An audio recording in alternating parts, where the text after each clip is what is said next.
Hi, third grade. I'm back. We're ready for chapter 9. If you remember from chapter 8, there went Sushi.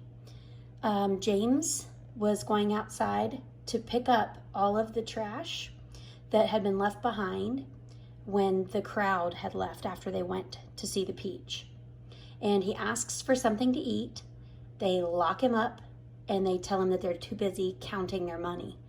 But of course, it's dark. And James is not allowed to come in until all of the mess is cleaned up. And that's where we left off. Chapter 9. Hungry and trembling, James stood alone out in the open, wondering what to do. The night was all around him now, and high overhead, a wild white moon was riding in the sky. There was not a sound, not a movement anywhere. Most people, and especially small children, are often quite scared of being out of doors alone in the moonlight. Everything is so deadly quiet, and the shadows are so long and black, and they keep turning into strange shapes that seem to move as you look at them, and the slightest little snap of a twig makes you jump. James felt exactly like that now. He stared straight ahead with his large, frightened eyes, hardly daring to breathe. Not far away, in the middle of the garden, he could see the giant peach towering over everything else. Surely it was even bigger tonight than ever before?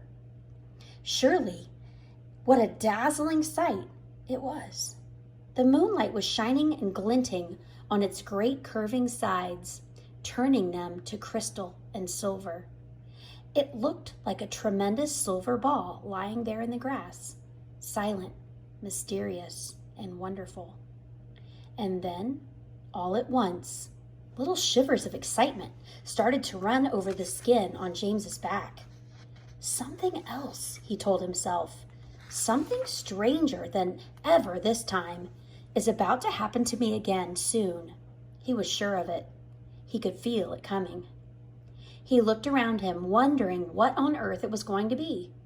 The garden lay soft and silver in the moonlight. The grass was wet with dew, and a million dewdrops were sparkling and twinkling like diamonds around his feet. And now suddenly, the whole place, the whole garden, seemed to be alive with magic. Almost without knowing what he was doing, as though drawn by some powerful magnet, James Henry Trotter started walking slowly toward the giant peach. He climbed over the fence that surrounded it and stood directly beneath it, staring up at its great bulging sides. He put out a hand and touched it gently with the tip of one finger.